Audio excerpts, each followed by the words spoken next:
وہ صرف اپنی ریجیکشن کا بدلہ لے رہی تھی، اسے خود کچھ حملہ آور سمجھنا بند کر دو۔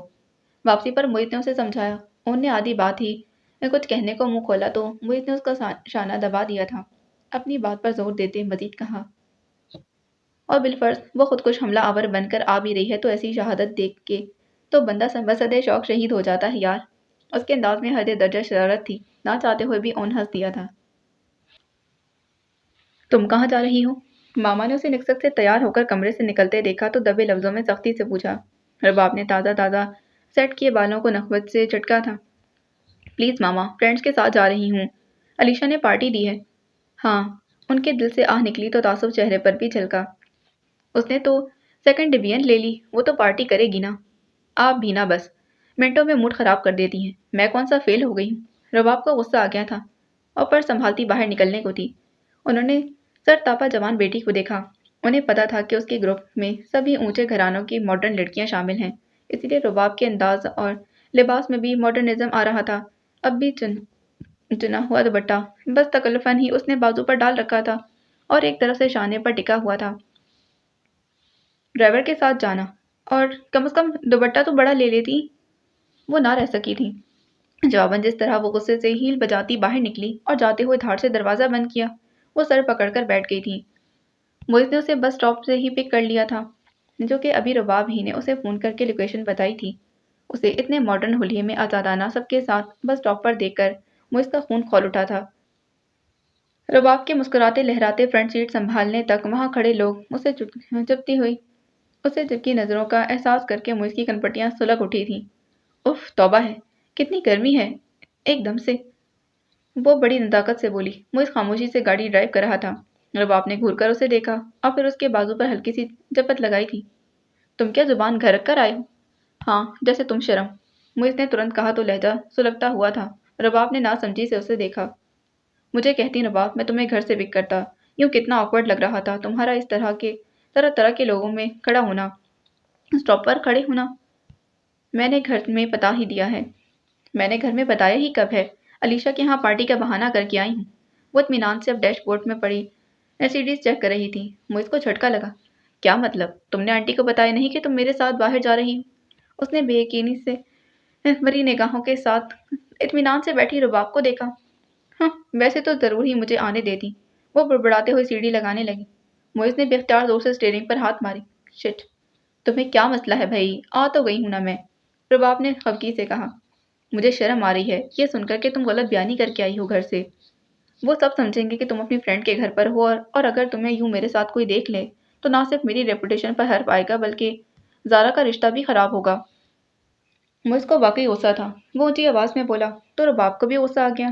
اس نے سیڑھی ڈیش بورڈ پر پھینکی تھی۔ کیا بکواس ہے، تو نے خود مجھے بلایا تھا۔ ہاں، لیکن میں خود تمہیں گھر آ کر آنٹی سے اجازت لے کر جانا چاہتا تھا، موئز نے قطعیت سے کہا۔ کس رشتے سے؟ وہ چمکی۔ جب میں بات کرتا تو رشتہ بھی سمجھ جاتی رباب۔ اگر کوئی اعتراض کرتی تو میں وضاحت دیتا، ہم دونوں اچھے دوست ہیں۔ موئز نے ٹھنڈے انداز میں جواب دیا تو وہ بڑبڑاتے ہوئے باہر دیکھنے لگی۔ ایسے ڈریس میں تم وہاں اتنے لوگوں کے درمیان کھڑی تھی اور شرم مجھے آ رہی تھی۔ موئز نے تھوڑی دیر کی خاموشی کے بعد تعصب سے کہا تو رباب کا دماغ گھوم گیا۔ ایسے ڈریس سے کیا مطلب ہے تمہارا؟ اس نے اپنے لباس کی طرف اشارہ کیا۔ کم آن رباب، میں تمہاری ڈریسنگ پر نہیں بلکہ اس ڈریسنگ میں اجنبی لوگوں کے درمیان کھڑے ہونے پر اعتراض کر رہا ہوں۔ موئز نے محتاط لفظوں کا سہارا لیا، وہ اسے ناراض نہیں کرنا چاہتا تھا۔ رباب نے ناگواری سے کہا۔ ساری دنیا ہمارے لیے اجنبی ہی ہوتی ہے موئز، اس کا مطلب ہے کہ تم مجھے کبھی دنیا میں نکلنے ہی نہیں دو گی؟ میرے ساتھ نکلو گی تو ضرور لے کر چلوں گا، مگر اس طرح تنہا غیر مردوں کے بیچ نہیں، وہ صاف گوئی سے بولا تھا۔ روش، رباب نے سر جھٹکا، وہ جو آئینے میں خوبصورتی کی صنعت لے کر آئی تھی، موئز کی باتوں سے جی بھر کر بدمزہ ہوئی تھی۔ میرے خیال میں تم مجھے احتیاط کے ساتھ گھر ہی ڈراپ کر دو، کہیں تمہارا ایمان نہ خراب ہو جائے، ناراضی سے کہا۔ موئز نے گہری سانس بھری۔ مجھے اچھا نہیں لگا یوں لوگوں کا تمہیں گھورنا رباب، عورت کا تو مطلب ہی پردہ ہے۔ وٹ؟ وہ بتکی تھی۔ تم مجھے پردہ کرواؤ گے؟ ہمارے ہاں کون پردہ کرتا ہے؟ مگر لباس اور رہن سہن میں ایک شرم و حیا کا احساس، دوپٹہ سر پر نہ صحیح مگر بدن کو تو ڈھانپے رکھے۔ موئز نے اب کی بار نرم لفظوں میں اسے سمجھایا تھا۔ دیکھو موئز، ایک بار پھر سوچ لو، میں ایسی ہی ہوں، تم نے کون سا پہلی بار دیکھا ہے مجھے؟ وہ تڑک کر بولی۔ ٹھیک ہے، مگر تم خود کو بدل تو سکتی ہو میری خاطر؟ موئز نے مسکرا کر پوچھا۔ لوہے کو ہمیشہ نرم کر کے ہی اس پر چوٹ لگائی جاتی ہے، وہ جھٹکی تلخی سے کہا تھا۔ اور اگر یہی سوال میں تم سے پوچھوں تو؟ مرد نہیں، عورت خود کو بدلا کرتی ہے رباب، بلکہ جو جہاں غلط ہو اسے خود ہی بدلنا پڑتا ہے، موئز رسان سے بولا۔ رباب سلگ اٹھی۔ تمہارا مطلب ہے کہ میں غلط ہوں؟ تیز لہجے میں اس نے کہا۔ کم آن رباب، کیا بچوں کا سا بہیو کر رہی ہو؟ ایک چیز مجھے ناپسند ہے سو کہہ دیا، مجھے عورت کا ڈھکا چھپا رہنا ہی پسند ہے، موئز نے اسی نرمی سے کہا جو اس کے لب و لہجے کا خاصہ تھی۔ رباب کے ذہن میں ایک دھماکہ سا ہو۔ ابھی ہم مراد جیسی؟ وہ بے ساختہ بولی تو اس قدر غیر متوقع بات پر موئز کے ہاتھوں میں اسٹیئرنگ ڈول گیا تھا۔ ربش، وہ تپا، اس کا یہاں کیا ذکر؟ رباب سینے پر بازو لپیٹے اطمینان سے بولی۔ وہ ایسی ہی ہے، پردے کی بوبو، آج کل تو خوبی دکھائی دیتی ہوگی تمہیں گھر میں۔ اوف، موئز کا دل چاہا اسٹیئرنگ سر پر دے مارے۔ کیا بکواس باتیں کر رہی ہو تم؟ میں تم سے تمہارے بارے میں بات کر رہا ہوں، اپنے دل کی بات، اپنی پسند کی بات، اور میری پسند اور ناپسند کچھ نہیں، رباب نے ناگواری سے کہا۔ Okay, leave this topic now please Rabab, وہ تلخی بھرے اونچے لہجے میں بولا تھا۔ اس بحث کا رزلٹ لڑائی اور ناراضی کی صورت میں ہی نکلے گا، ختم کرو اسے۔ بات تم نے شروع کی تھی، میں تو تمہاری سوچ پر حیران ہوں، بلکہ افسوس ہو رہا ہے مجھے، رباب نے تعصب سے کہا۔ تو موئز کو غصہ آ گیا۔ ہاں، عورت کو شرم و حیا کا سبق دینا تعصب ہی کی بات ہے نا؟ رباب نے سر جھٹکا۔ اس سے اچھا تھا کہ وہ سیفی کے ساتھ اس کے بیچ والے اپارٹمنٹ کو ہی دیکھنے اس کی دعوت قبول کر لیتی۔ اسے اپنی سادہ دلی پر تاؤ آ گیا۔ موئز ایسا ساحر تھا کہ نہ چاہتے ہوئے بھی وہ اس کے بلاوے پر کھنچی چلی آئی تھی۔ اب دل کو کس اندھے کنویں میں واپس زنجیر کرتی وہ پچھتائی تھی، اور پچھتا تو موئز بھی رہا تھا رباب کو باہر ملنے کا کہہ کر۔ اگر واقعی رباب کی فیملی میں سے کوئی شخص اسے اس کے ساتھ دیکھ لیتا تو ناگواری ہی جنم لیتی۔ ایک عجیب بے کیف لنچ کے فوراً ہی بعد موئز نے اسے گھر ڈراپ کر دیا تھا۔ ابیحا مراد وہ دوبارہ ان کے درمیان موضوع گفتگو نہیں بنی تھی۔ موئز خاموش تھا اور رباب کا موڈ سخت آف تھا۔ ثانیہ کی جاب ختم ہونے میں ایک ہفتہ رہ گیا تھا اور اس کے بعد شادی کی تاریخ طے تھی۔ ابیحا کے امتحان شروع ہو چکے تھے۔ ثانیہ جب اسے بذات خود دعوت نامہ اور دینے پہنچی تو وہ آخری پیپر کی تیاری میں مگن تھی۔ ثانیہ کو دیکھ کر خوش ہو اٹھی۔ کیا بات ہے نالائق اسٹوڈنٹ، گھر آ کر بھی نوٹ سے چمکی رہتی ہو۔ ثانیہ نے اسے چھیڑا۔ صوفہ پر اس کے نوٹس بکھرے ہوئے تھے، زیبتے ہوئے وہ اکٹھے کرنے لگی۔ بس یوں ہی، تیاری تو مکمل تھی، سوچا ایک بار دوہرا لوں، اس نے نوٹ فائل میں سمیٹتے ہوئے کہا۔ آپ سنائیں، جا رہی ہیں واپس؟ ابیحا خوشی سے چمکتا چہرہ لیے اس کے پاس آ بیٹھی۔ یہ آخری ہفتہ ہے یہاں، ثانیہ نے سر ہلا کر کہا۔ اوف، ابیحا نے جوش سے اس کا ہاتھ اپنے ہاتھوں میں تھاما۔ آپ کی شادی ہوگی ثانیہ، کتنا مزہ آئے گا نا؟ ہاں، دوسروں کو تو مزہ ہی آئے گا، وہ گہری سانس لے کر بڑبڑائی۔ مجھے بھی انوائٹ کریں گی نا؟ ابیحا نے اسے یاد کرایا تو ثانیہ مسکراتے بیگ میں سے شادی کا کارڈ نکالنے لگی۔ دادی نے تو 2 ہفتے پہلے ہی کارڈ چھپا کر رکھ لیے تھے، جو یاد آتا رہے گا آخر دن تک اسے کارڈ بھجواتی رہیں گی۔ تمہارا تو میں ساتھ ہی لے آئی تھی، ابیحا نے مبہوت ہو کر خوبصورت سا کارڈ ہاتھوں میں تھاما۔ میں نے پہلی بار شادی کا کوئی کارڈ دیکھا ہے، اپنے ہاتھوں میں تھام کر وہ عجیب سی تشنگی اور معصومیت سے بولی تو اس کے ساتھ ساتھ ثانیہ کی آنکھیں بھی نم ہو گئیں۔ کتنی چھوٹی چھوٹی مگر بڑی محرومیاں سہی تھیں اس 19-20 سالہ لڑکی نے، اور اب تم ایک شاندار شادی کا آنکھوں دیکھا حال بھی بیان کرنا مستقبل میں اپنے بچوں کے سامنے۔ ثانیہ نے اسے ہنسانے کے لیے شرارت سے کہا تو لال پڑ گئی۔ دادی کی فرمائش ہے کہ دولہا والے مہندی والے روز گاؤں آ جائیں، حویلی میں ٹھہریں، وہاں سے میری مہندی لے کر آئیں، مایوں کی رسم ہو اور اگلے روز مجھے رخصت کروا کر پھر بارات واپس آئے۔ ثانیہ نے ایک ہی سانس میں عجیب و غریب شادی کا نقشہ بیان کیا، مگر ابیحا بیچاری کو کیا خبر، اسے تو یہ پتا تھا کہ بس شادی ہو رہی ہے اور ان نے ثانیہ کو رخصت کروا کر لانا ہے، اور بس وہ تو اسی خوشی میں پاگل ہوئی جا رہی تھی اور اس شاندار شادی میں شرکت کرنے والی تھی۔ کتنا مزہ آئے گا نا؟ ابیحا کی تان مزے پر ہی آ کر ٹوٹ رہی تھی۔ ثانیہ نے گہری سانس بھری۔ بہت، پھر مسکرا کر اسے دیکھا۔ لاسٹ پیپر کب ہے تمہارا؟